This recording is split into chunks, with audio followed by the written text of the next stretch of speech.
Hello students, good morning.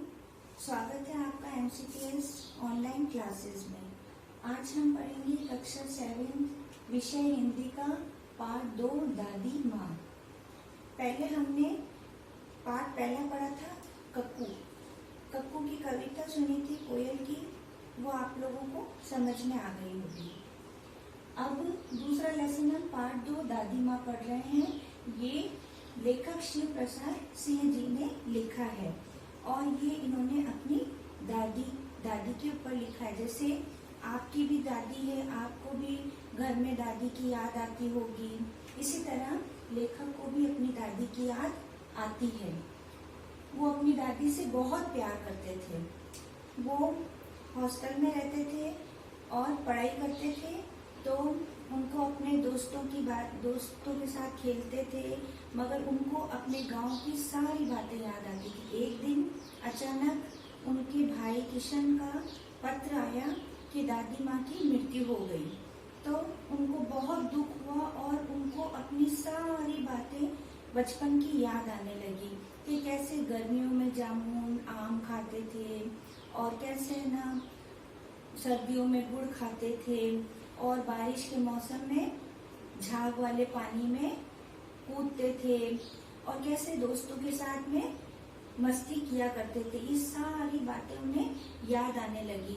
फिर वो दादी के लिए रोने लगे, तो उनके दोस्त उनको बहलाने लगे, समझाने लगे कि कोई बात नहीं, आप अगली छुट्टियां पड़ेंगी जब आप चले जाना और गांव जाकर और वो अपना मन हल्का कर लेना। मगर उनको संतुष्टि नहीं मिलती थी। वो दोस्तों के सामने तो बोल देते थे कोई बात नहीं, और दोस्त पीछे से उनकी हंसी उड़ाते थे कि कितना लड़का मतलब कितना ज्यादा सेंसिटिव है कि उसको मतलब वो नहीं हो रहा है दादी पे, कि मतलब मेरी दादी मर गई है, उनका देहांत हो गया है। वो अपनी दादी से बहुत ज्यादा प्यार करता है और मतलब अपने घर जाने के लिए कितना ज्यादा ये उत्सुक है। तो फिर वो सोचता है कि मेरे दोस्त पीछे से ऐसा बोलते हैं, मेरी हंसी उड़ाते हैं, मगर जाने दो, कोई बात नहीं, मैं उनके बारे में नहीं सोचूंगा। ये सोच के वो सब खत्म करता है और अपने पुराने दिन याद करता है कि कैसे दादी उनका ध्यान रखा करती थी। जब झाग वाले पानी में कूद कूद के अपने दोस्तों के साथ खेलता था और वो बीमार पड़ जाता था, तो दादी उसकी देखभाल किया करती थी और दादी को 50 दवाइयों के नाम याद थे। तो कोई भी बीमार पड़ता तो दादी क्या करती थी कि उनको ये जैसे उनको हाथ पकड़ते ही नाड़ी से पता चल जाता था कि निमोनिया है, मलेरिया है, कौन सी बीमारी है, और वो फटाफट दवाइयाँ उनको दे दिया करती थी। गांव में कोई भी बीमार होता तो दादी को लेके जाते और वो दादी दवाई दे दिया करती थी। अब जब लेखक बीमार हुआ तो वो आती नहा धो के, धोती पहन के, उनकी दादी धोती पहना करती थी और वो हाथ पकड़ के, माथा पकड़ के, सब चीज देख के और फिर उनको दवाई दिया करती थी। तो वो बातें लेखक को बहुत याद आती हैं। एक बार इसी तरह वो बीमार हो गया था, तो उसने सोचा कि मतलब मुझे खिचड़ी खाने के लिए मिलेगी, मुझे साबू मिलेगा खाने के लिए, मगर ऐसा कुछ नहीं होता। एक बार दादी ने उनके लिए सब कुछ बंद कर दिया था। फिर उन्होंने उनकी अच्छी देखभाल की और वो थोड़े ठीक होने लगे। उन्हीं दिनों में उनके जो बड़े भाई थे, लेखक के जो बड़े भाई थे किशन भैया की शादी तय हो गई। उस शादी की तैयारियां चल रही थी और दादी यूं कोई भी काम नहीं करती थी घर का, मगर जब तक वो घर में नहीं होती थी ना, तब तक कोई काम भी नहीं होता था। या कहीं पड़ोसी के घर में भी शादी होती थी ना, तो कुछ भी गड़बड़ होती थी ना, तो फिर दादी खूब चिल्लाती थी। चाहे वो काम नहीं करे, मगर वो काम पूरा संभाल लिया करती थी, कोई गड़बड़ नहीं हो, इस चीज का वो अच्छे से ध्यान रखा करती थी। तो इसी तरह भाई की शादी थी और पास में एक रामी की चाची रहती थी।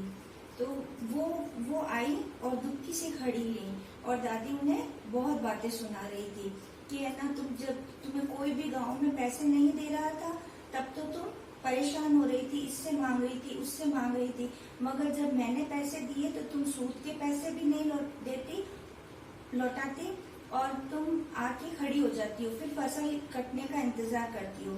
अब तो फसल कट गई है, अब क्या तुम दूसरी फसल का इंतजार करोगी?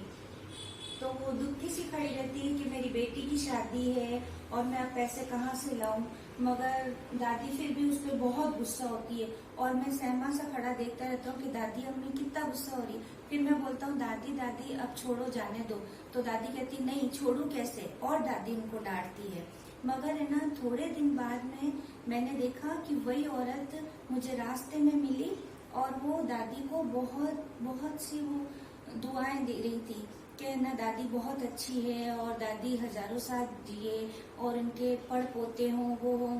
तो मैंने कहा दादी ने तो उस दिन बहुत डांटा था तुम्हें। तब उसने रानी की चाची ने बताया कि दादी ने मुझे डांटा जरूर था, मगर उन्होंने मेरा सारा सूद माफ कर दिया और 10 रुपए भी दिए मेरी बच्ची की शादी के लिए कि मेरी नाक नहीं कटनी चाहिए और शादी अच्छे से होनी चाहिए।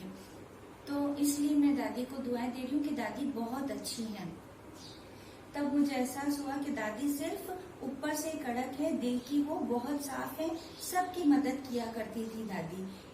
एक दिन वो रोने लगी, सर्दी का टाइम था और वो धोती पहन के, गीली गीली धोती पहन के और खड़ी थी और रो रही थी। मैंने उनसे बहुत पूछा दादी क्यों रो रही हो, मगर उन्होंने कुछ नहीं बताया।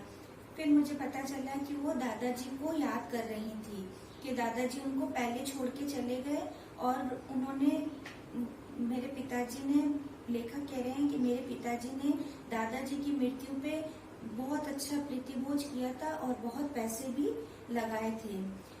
फिर उनकी थोड़ी पैसे की कमी भी होने लगी थी। फिर शादी सर पे थी तो शादी में खूब मजे किए। यहाँ तक कि दादी इतना अच्छा रखती थी लेखक को कि हर जगह बचाती थी। अब शादी में औरतों का लेडीज संगीत था तो उसमें बिल्कुल मना था कि मतलब कोई भी जेंट्स नहीं आएगा। फिर भी दादी ने मुझे रजाई में छुपा लिया कि ये बीमार है, इसको बुखार है और इसके भाई की शादी है तो मैं इसका ध्यान रख रही हूँ। तो भी औरतों ने उनका मजाक उड़ाया कि दूध की बोतल ला के दे दूं क्या, तो भी दादी ने उनको डांटा और कहा नहीं। और हमने मजे से संगीत देखा। कुछ औरतें तो इस वजह से दादी से लड़ भी पड़ी, मगर दादी ने फिर भी हमारा बहुत सहयोग किया और हमसे बहुत प्यार करती थी दादी। एक दिन पापा को, पिताश्री को और मेरे भाई को बातें करते हुए सुना कि उनको पैसों की परेशानी हो रही है। वो लोग बोले कि लोगों को बहुत सारा पैसा दादी ने दे दिया है दान, मगर वो वापस भी नहीं देते हैं और कुछ को ऐसे ही दे दिया है, तो अब क्या किया जाए। तो उनका मुंह, पिताजी का मुंह रोने जैसा हो गया, किशन भैया का मुंह भी रोने जैसा हो गया था। तो दादी ने कहा कि कोई बात नहीं, हम बड़े बुजुर्ग हैं, हमने आपका आगे तक का सोच के रखा है और इस दिन के लिए मैंने कुछ चीजें संभाल के रखी है। उन्होंने गई और अपना बकस खोला, संदूक खोला और उसमें से उन्होंने अपने कड़े, सोने के कड़े लाके दिए पिताजी को। तो पिताजी मतलब दादी का मुंह देखने लगे। दादी ने कहा कि मैंने इसी दिन के लिए लेके रखे थे, आप इसको काम में लो। इस तरह फिर मुझे ख्याल आई सारी बातें। फिर एकदम से मतलब मेरा ध्यान टूटा तो मेरे हाथ में मेरे भाई का खत था जिसमें लिखा हुआ था कि दादी की मृत्यु हो गई। ये सारी बातें मुझे लेखक को याद आई।